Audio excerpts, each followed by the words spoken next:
दरवाजे के साथ मौजूद बेल दबाकर वो खामोशी से खड़ा हो गया। अंदर से एकदम किसी बच्चे के भागने की आवाज आई। एक 4-5 साल की बच्ची डोर चेन की वजह से दरवाजे में आने वाली झिर्री से उसको देख रही थी। आपको किससे मिलना है? सालार उसे देखकर दोस्ताना अंदाज में मुस्कुराया, मगर उस बच्ची के चेहरे पर कोई मुस्कुराहट नहीं आई। वो बड़ी संजीदगी के साथ सालार से पूछ रही थी, बेटा मुझे आपके पापा से मिलना है। उस बच्ची और फुरकान के चेहरे में इतनी मुमासलत थी कि उसके लिए अंदाज़ा लगाना मुश्किल नहीं था कि वो फुरकान की बेटी थी।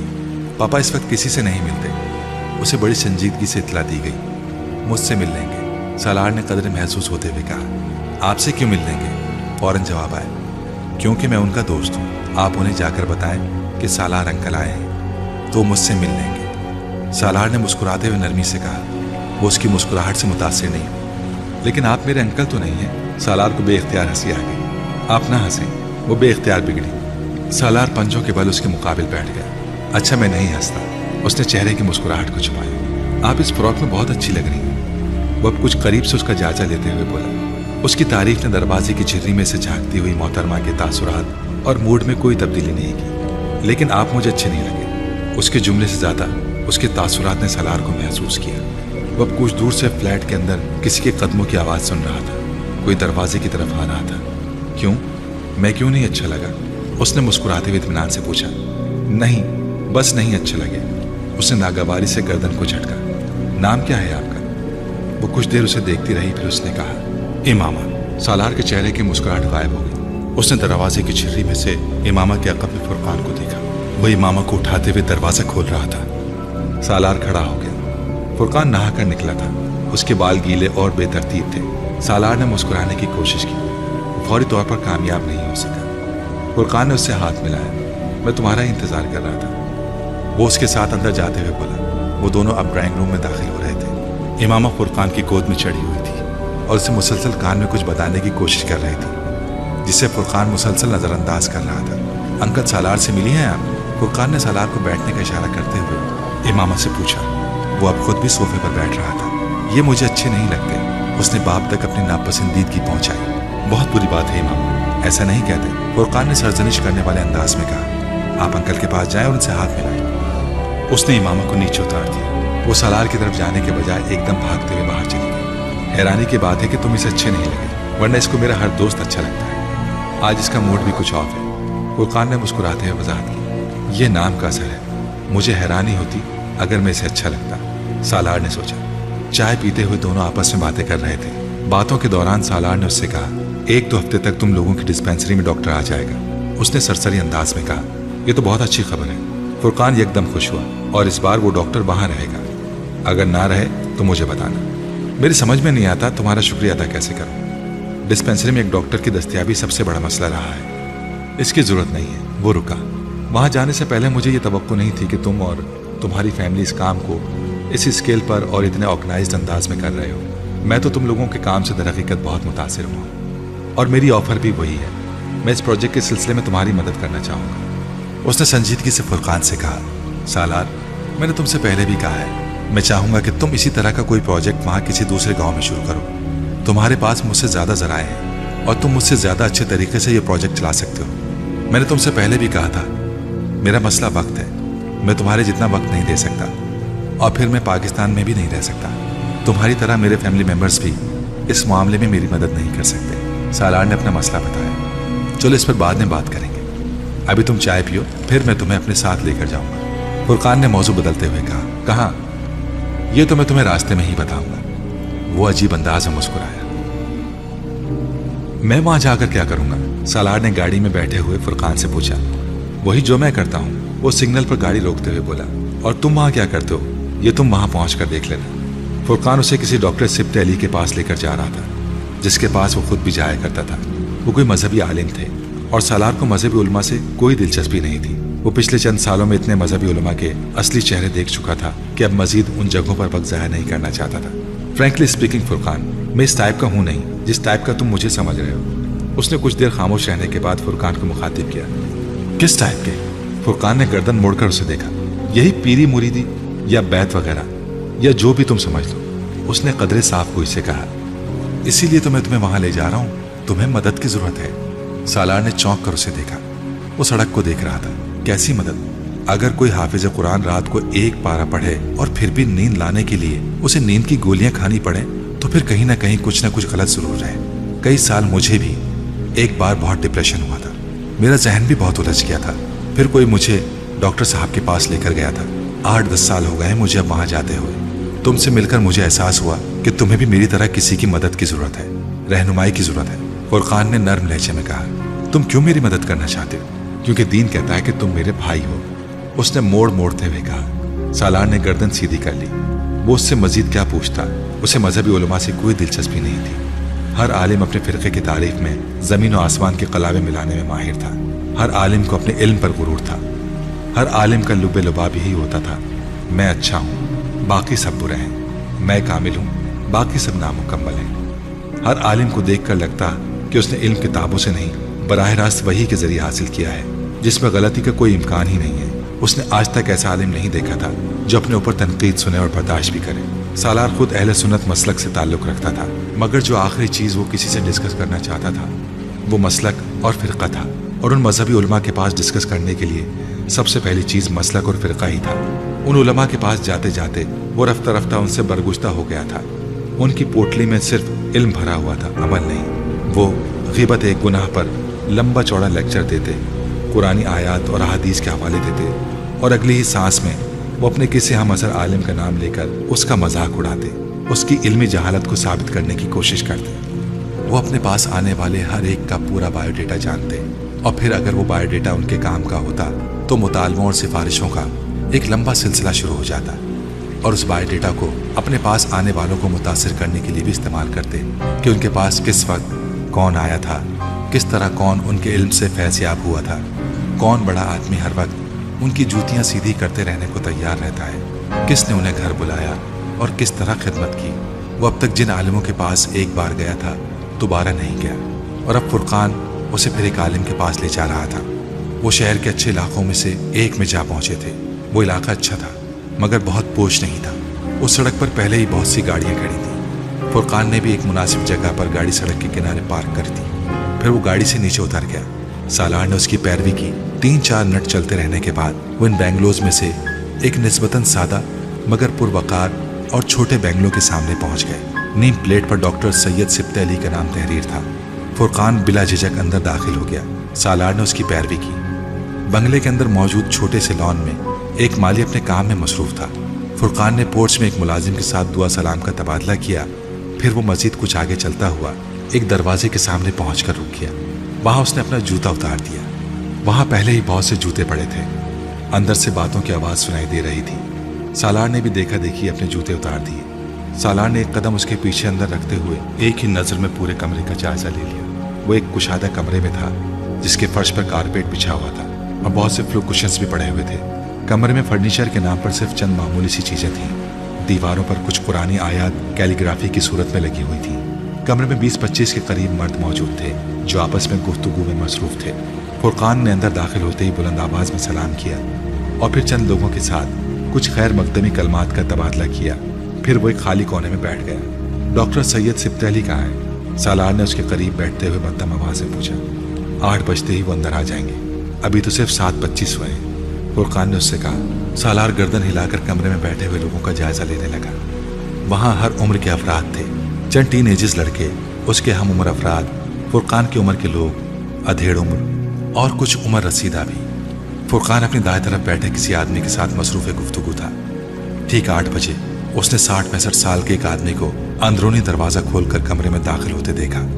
اس کی توقع کے برعکس وہاں بیٹھے ہوئے لوگوں میں سے کوئی بھی استقبال کے لیے احتراماً کھڑا نہیں ہوا۔ آنے والے نے ہی سلام میں پہل کی تھی، جس کا جواب وہاں موجود لوگوں نے دیا۔ آنے والے کے احترام میں کھڑا نہ ہونے کے باوجود سالار اب اچانک وہاں بیٹھے ہوئے لوگوں کی نشست کے انداز میں احترام دیکھ رہا تھا۔ وہ سب یکدم بہت چوکنے اور محتاط نظر آنے لگے تھے۔ آنے والے یقیناً ڈاکٹر سید سبت علی تھے۔ وہ کمرے کی ایک دیوار کے سامنے اس مخصوص جگہ پر بیٹھ گئے جنہیں شاید انہی کے لیے چھوڑا گیا تھا۔ وہ سفید شلوار قمیض میں ملبوس تھے۔ ان کی رنگت سرخ و سفید تھی اور یقیناً جوانی میں وہ بہت خوبصورت ہوں گے۔ ان کے چہرے پر موجود داڑھی بہت لمبی نہیں تھی مگر بہت گھنی اور نفاست سے تراشی گئی تھی۔ داڑھی مکمل طور پر سفید نہیں ہوئی تھی اور کچھ یہی حال ان کے سر کے بالوں کا بھی تھا۔ سفید اور سیاہ کے امتزاج نے ان کے چہرے اور سر پر موجود بالوں کو بہت باوقار کر دیا تھا۔ وہ وہاں بیٹھ کر دائیں طرف موجود کسی آدمی کا حال دریافت کر رہے تھے۔ شاید وہ کسی بیماری سے اٹھ کر آیا تھا۔ سالار نے چند لمحوں میں ان کے سراپے کا جائزہ لے لیا تھا۔ وہ اور فرقان باقی لوگوں کے عقب میں دیوار کے ساتھ ٹیک لگائے بیٹھے تھے۔ ڈاکٹر سبط علی نے اپنے لیکچر کا آغاز کیا۔ ان کا لب و لہجہ بے حد شائستہ تھا، انداز دھیما تھا، کمرے میں مکمل سکوت تھا۔ وہاں بیٹھے ہوئے لوگوں میں سے کوئی بھی حرکت نہیں کر رہا تھا۔ سالار کو ان کے ابتدائی چند جملوں سے ہی اندازہ ہو گیا تھا وہ غیر معمولی عالم کے سامنے بیٹھا تھا۔ ڈاکٹر سبط علی شکر کے بارے میں بات کر رہے تھے۔ انسان اپنی زندگی میں بہت سے نشیب و فراز سے گزرتا ہے، کبھی کمال کی بلندیوں کو جا چھوتا ہے، کبھی زوال کی گہرائیوں تک جا پہنچتا ہے۔ ساری زندگی وہ انہی دونوں انتہاؤں کے درمیان سفر کرتا رہتا ہے، اور جس راستے پر وہ سفر کرتا ہے وہ شکر کا ہوتا ہے یا ناشکری کا۔ کچھ خوش قسمت ہوتے ہیں، وہ زوال کی طرف جائیں یا کمال کی طرف جائیں، وہ صرف شکر کے راستے پر ہی سفر کرتے ہیں۔ کچھ ایسے ہوتے ہیں جو صرف ناشکری کے راستے پر سفر کرتے ہیں، چاہے وہ زوال حاصل کریں یا کمال۔ اور کچھ ایسے ہوتے ہیں جو ان دونوں پر سفر کرتے ہیں، کمال کی طرف جاتے ہوئے شکر کے اور زوال کی طرف جاتے ہوئے ناشکری کے۔ انسان اللہ کی ان گنت مخلوقات میں سے ایک مخلوق ہے، اشرف المخلوقات ہے، مگر مخلوق ہی ہے۔ وہ اپنے خالق پر کوئی حق نہیں رکھتا، صرف فرض رکھتا ہے۔ وہ زمین پر کسی ایسے ٹریک ریکارڈ کے ساتھ نہیں اتارا گیا کہ وہ اللہ سے کسی بھی چیز کو اپنا حق سمجھ کر مطالبہ کر سکے، مگر اس کے باوجود اس پر اللہ نے اپنی رحمت کا آغاز جنت سے کیا۔ اس پر نعمتوں کی بارش کر دی گئی، اور اس سب کے بدلے اس سے صرف ایک چیز کا مطالبہ کیا گیا، شکر کا۔ کیا محسوس کرتے ہیں آپ اگر آپ زندگی میں کسی پر کوئی احسان کریں اور وہ شخص اس احسان کو یاد رکھنے اور آپ کا احسان مند ہونے کے بجائے آپ کو ان مواقع کی یاد دلائے جب آپ نے اس پر احسان نہیں کیا تھا، یا آپ کو یہ جتائے کہ آپ کا احسان اس کے لیے کافی نہیں تھا، اگر آپ اس کے لیے یہ کر دیتے یا وہ کر دیتے تو زیادہ خوش ہوتا؟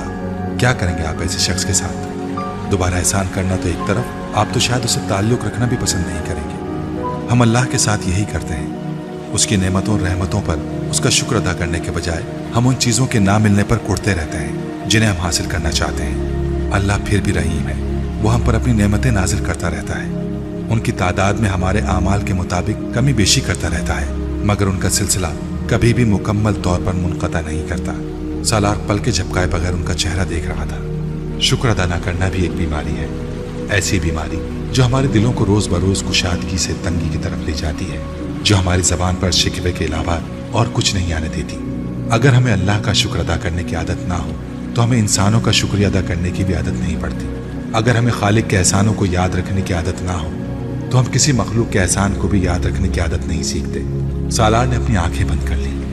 ناشکری کیا ہوتی ہے کوئی اس سے زیادہ اچھی طرح نہیں جان سکتا تھا۔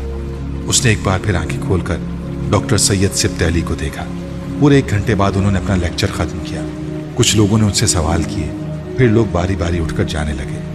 باہر سڑک پر لوگ اپنی گاڑیوں میں بیٹھ رہے تھے، وہ بھی اپنی گاڑی میں آ کر بیٹھ گئے۔ رات اب گہری ہو رہی تھی۔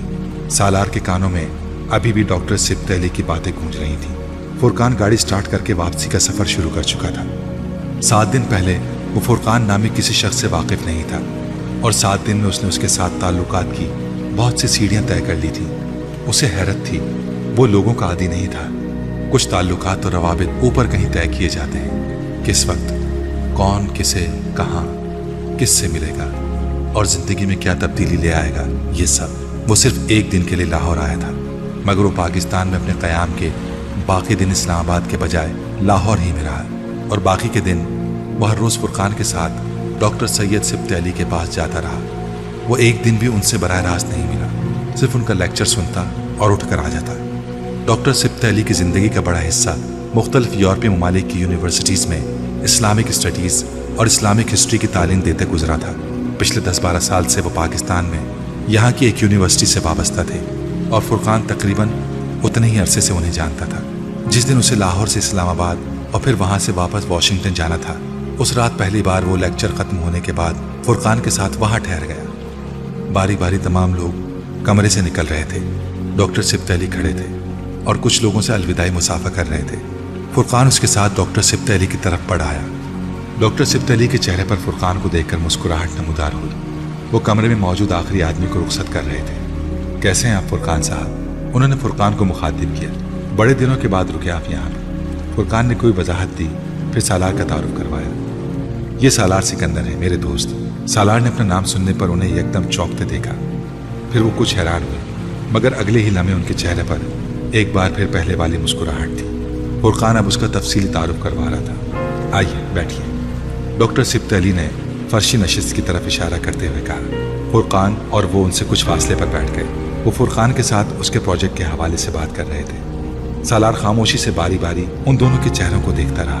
गुफ्तगू के दौरान ही उनका मुलाजिम अंदर आया।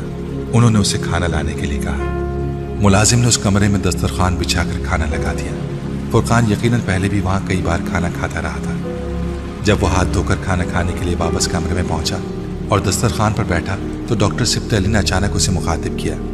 आप मुस्कुराते नहीं हैं सालार? वो उनके सवाल से ज्यादा सवाल की नौयत पर गड़बड़ा गया। कुछ हवन्नक सा उन्हें देखता रहा। इस उम्र में इतनी संजीदगी तो कोई मुनासिब बात नहीं। सालार कुछ हैरानी से मुस्कुराया। 15-20 मिनट की मुलाकात में वो ये कैसे जान गए थे कि वो मुस्कुराने का आदी नहीं रहा था। वो फुरकान की तरफ देखकर कुछ झेपा, फिर उसने मुस्कुराने की कोशिश की। यह आसान काम साबित नहीं हुआ। क्या मेरा चेहरा मेरे हर एहसास को जाहिर करने लगा है कि पहले फुरकान और अब डॉक्टर सिब्त अली मुझसे मेरी संजीदगी की वजह जानना चाहते हैं? उसने सोचा, ऐसी कोई बात नहीं है, मैं इतना संजीदा नहीं हूँ। उसने डॉक्टर सिब्त अली से ज्यादा जैसे खुद को बताया। मुमकिन है ऐसा ही हो, डॉक्टर सिब्त अली ने मुस्कुराते हुए कहा। खाने के बाद दोनों को रुखसत करने से पहले वो अंदर गए। वापसी पर उनके हाथ में एक किताब थी।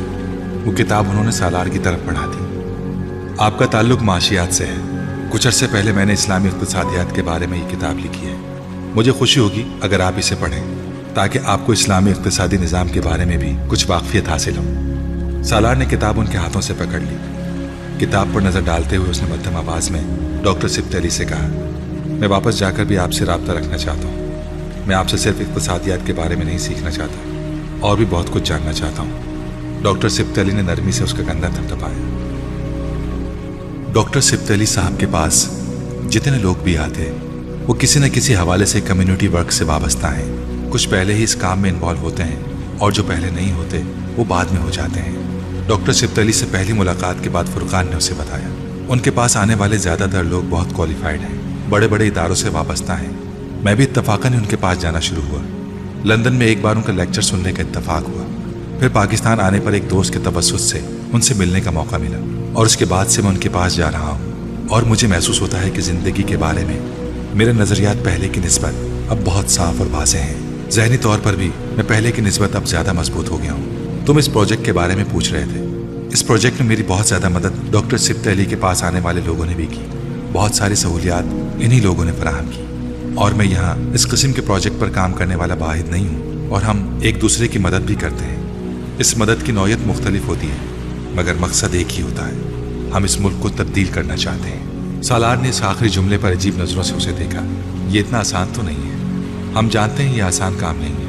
हम ये भी जानते हैं कि ये सब हमारी ज़िंदगियों में नहीं होगा, मगर हम वो बुनियाद ज़रूर फराहम कर देना चाहते हैं जिन पर हमारे बच्चे और उनके बाद वाली नस्ल तामीर करती रहे। वो अंधेरे में टामक टोइयाँ ना मारती रहे। कम अज़ कम मरते वक्त हम लोगों को यह एहसास तो नहीं होगा कि हम लोगों ने तमाशाइयों जैसी ज़िंदगी गुजार दी। दूसरे बहुत से लोगों की तरह हम भी सिर्फ तनकीद करते रहे, खराबियों और उंगलियां उठाते रहे, इस्लाम को सिर्फ मस्जिद की हदूद तक ही महदूद करके बैठे रहे। अपने और दूसरों की ज़िंदगियों में हमने कोई तब्दीली लाने की कोशिश नहीं की। वो हैरानी से फुरकान का चेहरा देखता रहा था। इमाम हाशिम जलालुल नस्ल साद के बाद वो एक और मुसलमान को देख रहा था, एक और प्रैक्टिकल मुसलमान को। वो मुसलमान की एक और किस्म से आगाह हो रहा था। वो मुसलमान जो दीन और दुनिया को साथ लेकर चलना चाहते हैं, जो दोनों इंतहाओं के बीच के रास्ते को पहचानते थे और उन पर चलने का तरीका जानते थे। वो पूरी तरह उलझा। उसने मेरी ऑफर के बारे में क्या सोचा है? उसने फुरकान से कहा, मैंने तुम्हें बताया था मैं तुमसे क्या चाहता हूँ। तुम्हारी ज़रूरत है इस मुल्क को, यहाँ के लोगों को, यहाँ के इदारों को। तुम्हें यहाँ आकर काम करना चाहिए। सालार उसकी बात पर हल्के से हंसा। तुम कभी इस टॉपिक को नहीं छोड़ सकते? अच्छा, मैं इस पर सोचूंगा। फिर तुम मेरी ऑफर के बारे में क्या कहोगे? मेरे गांव के करीब ही एक और गांव है, उसी हालत में जिस हालत में 10-15 साल पहले मेरा गांव था। मैं आजकल कोशिश कर रहा था कि कोई वहाँ पर स्कूल बना दे। प्राइमरी स्कूल तो गवर्नमेंट का वहाँ है, मगर आगे कुछ नहीं है। अगर तुम वहाँ स्कूल शुरू करो तो ये ज़्यादा बेहतर होगा। मैं और मेरी फैमिली तुम्हारी गैर मौजूदगी में उसे देखेंगे। हम उसे कायम करने में भी तुम्हारी मदद करेंगे, मगर फिर तुम्हें खुद ही उसे चलाना होगा। सिर्फ रुपये फराहम कर देना काफ़ी नहीं होगा। फुरकान ने कुछ देर की खामोशी के बाद कहा, कल चल सकते हो मेरे साथ वहाँ? सालार ने कुछ सोचते हुए कहा, तुम्हारी तो फ्लाइट है कल सुबह। नहीं, मैं 2 दिन बाद चला जाऊंगा। एक बार मैं चला गया तो फौरी तौर पर मेरे लिए वापस आना मुमकिन नहीं रहेगा, और मैं जाने से पहले एक काम शुरू कर देना चाहता हूँ, उसने फुरकान से कहा। फुरकान ने सर हिला दिया। वो उस रात की फ्लाइट से इस्लामाबाद आ गए और फिर रात को ही फुरकान के गांव चले गए। रात वहां कयाम करने के बाद सुबह फजर के वक्त फुरकान के साथ वो उस गांव में गया। दोपहर 12 बजे तक वो उस गांव के लोगों से मिलते और वहां फिरते रहे। वहां मौजूद प्राइमरी स्कूल देखकर सालार को यकीन नहीं आया था। वो अपनी हालत से कुछ भी लगता था मगर स्कूल नहीं। फुरकान को उसकी तरह कोई शौक नहीं था। वो वहां के हालात से पहले ही बहुत अच्छी तरह बाखबर था। वो साल में 3-4 मरतबा मुख्तलिफ देहात में मेडिकल कैंप्स लगवाया करता था और वो देहात की जिंदगी और वहाँ की हालत से सालार की निस्बत बहुत अच्छी तरह वाकिफ था। फुरकान को शाम की फ्लाइट से लाहौर जाना था। वो लोग 2 बजे के करीब वहाँ से इस्लामाबाद जाने के लिए रवाना हो गए।